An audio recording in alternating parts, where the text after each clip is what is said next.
Bonjour, ici Thierry Semler de PMML. Aujourd'hui, on regarde l'état du centre-ville en termes de multilogement. Où est-ce que le marché se situe maintenant qu'on est en mois de mai 2021? Comment est-ce que les acteurs internationaux voient le marché? Comment est-ce que les vendeurs et les acheteurs réagissent sur ce marché-là? On va regarder ça aujourd'hui.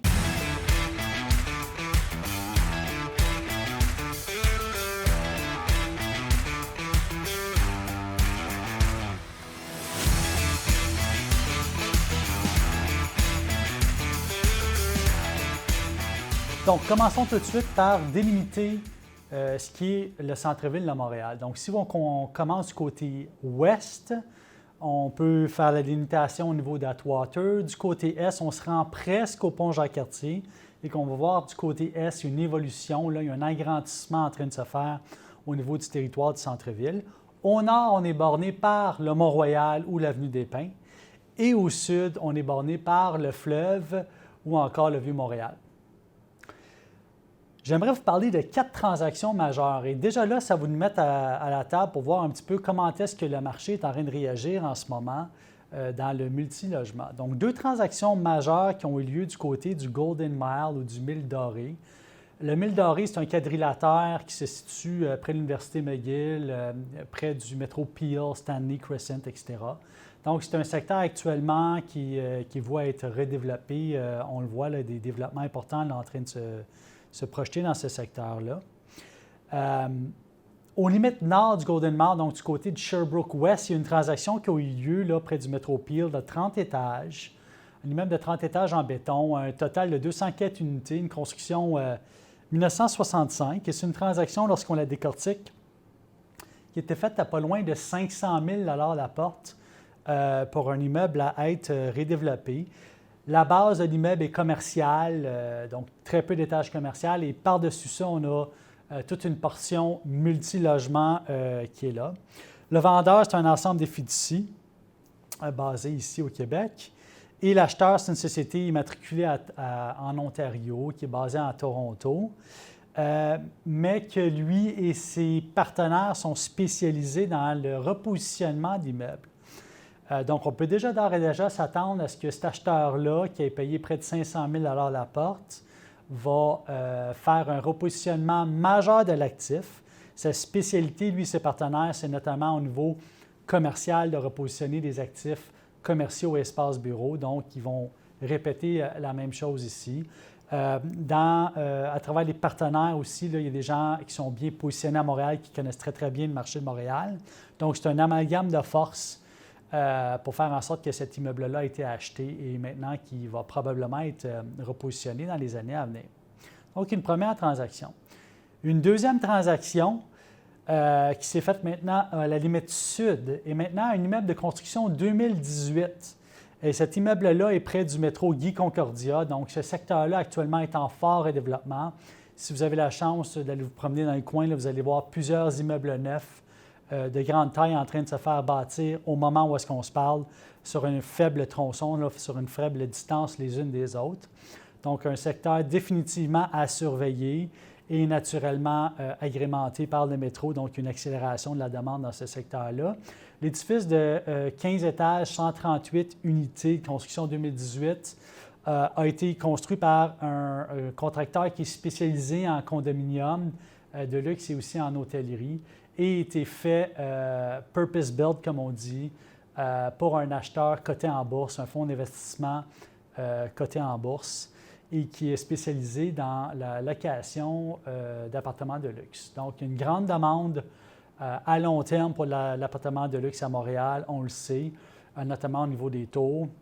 Et cette localisation-là géographique nous permet là, d'aller établir, d'aller rencontrer cette demande-là. Donc, 2 belles transactions à bon prix, faites du côté ouest de Montréal, démontrant quand même une vigueur de marché là, très importante.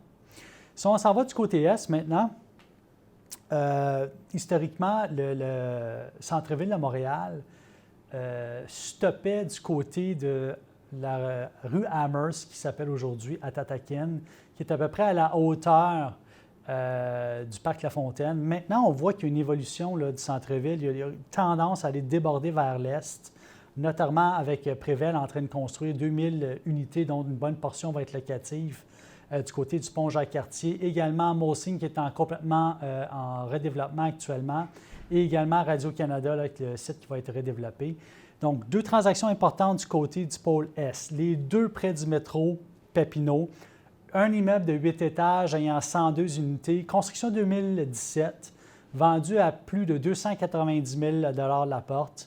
Dans ce projet-là, on avait une piscine extérieure, un gym intérieur, garage, le package standard, mais quand même un peu à l'extérieur du centre-ville, mais on voit l'attrait du site, l'attrait de la zone, car l'acheteur actuellement a vu ce potentiel-là.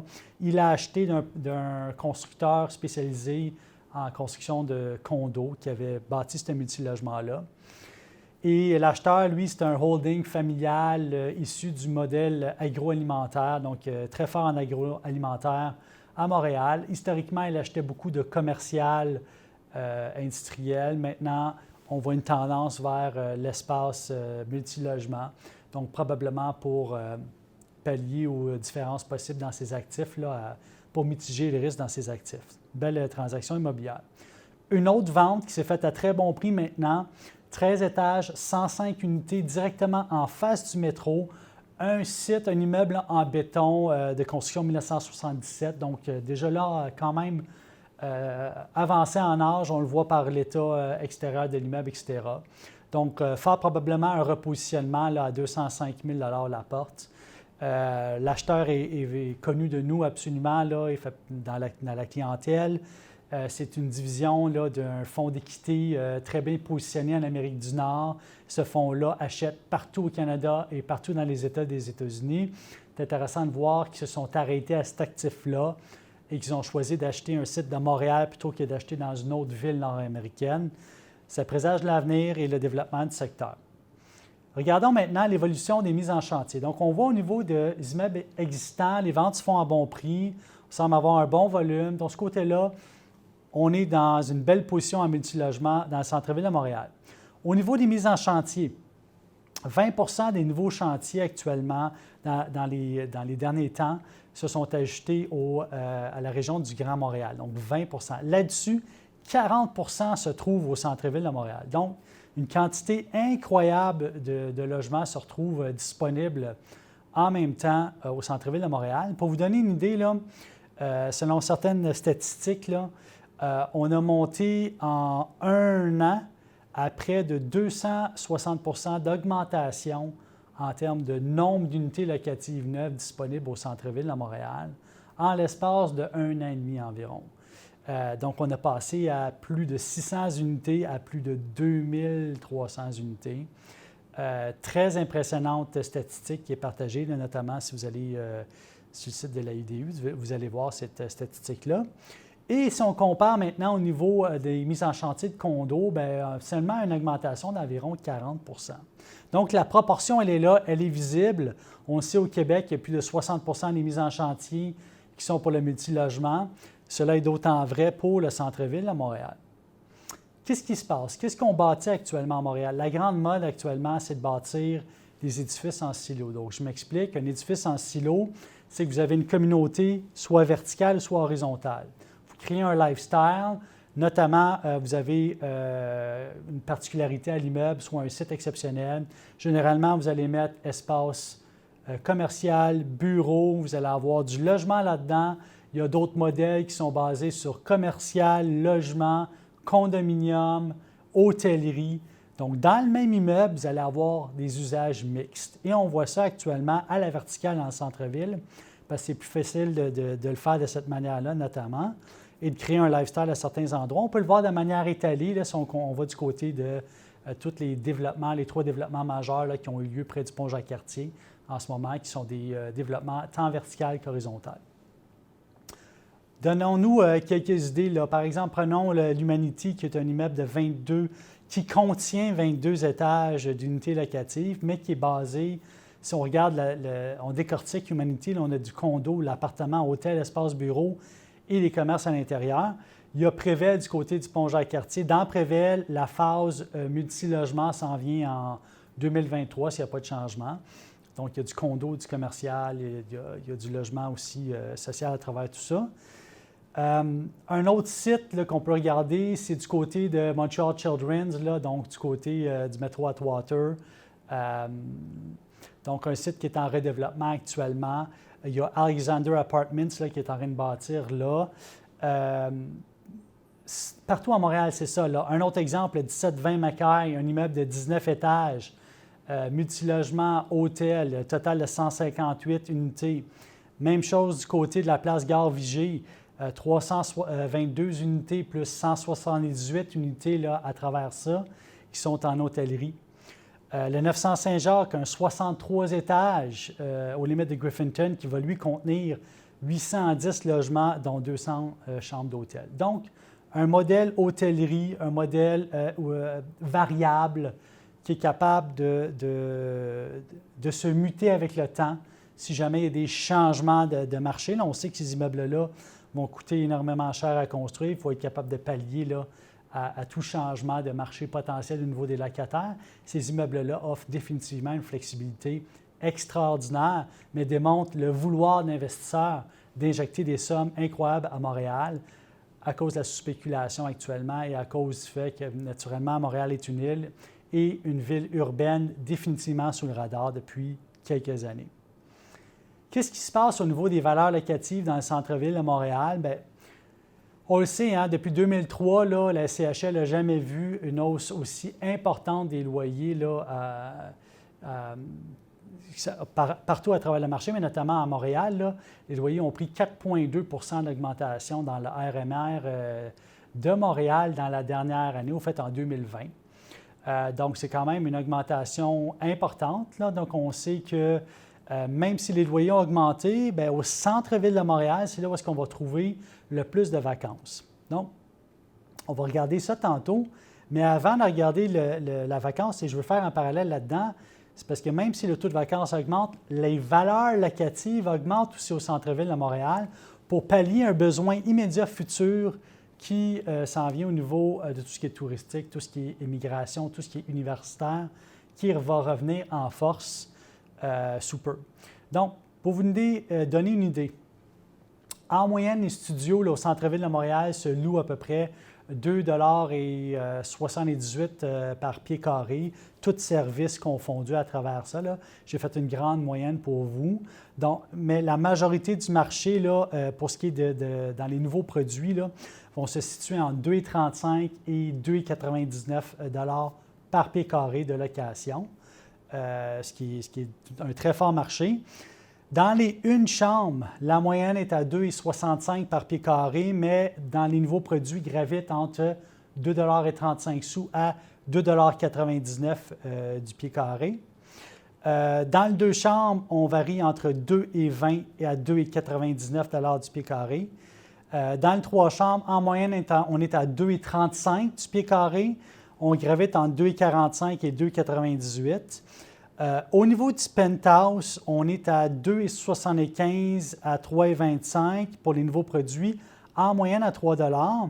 Mais si on regarde, on peut faire un très beau parallèle entre espace studio et penthouse. Le studio qui est en moyenne à 2,78 par pied carré et le penthouse qui est en moyenne à 2,99 par pied carré. Donc, c'est quand même des modèles qui sont en demande. Il n'y a pas tant de penthouse disponibles là, sur le marché. C'est fort probablement pour cette raison-là qu'on est dans les fourchettes supérieures. Donc, une très belle performance au niveau des studios et d'une chambre à coucher, mais un besoin marqué là, pour du deux chambres. Également, le trois chambres, souvent, il est partagé en différents colocataires. Donc, ce qui vient un petit peu mitiger là, la valeur par pied carré.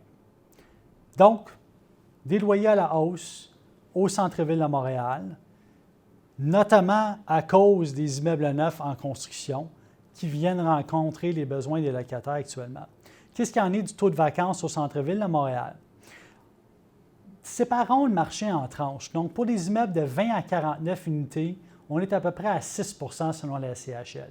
De 50 à 99 unités, on n'est pas loin de 10 Et si on passe dans les immeubles qui ont plus de 100 logements, on va être à peu près à 11, un petit peu en haut de 11 de taux de vacances. Donc, en moyenne, la logique, pour le centre-ville de Montréal, secteur centre pur, on est à peu près à 10 de taux de vacances.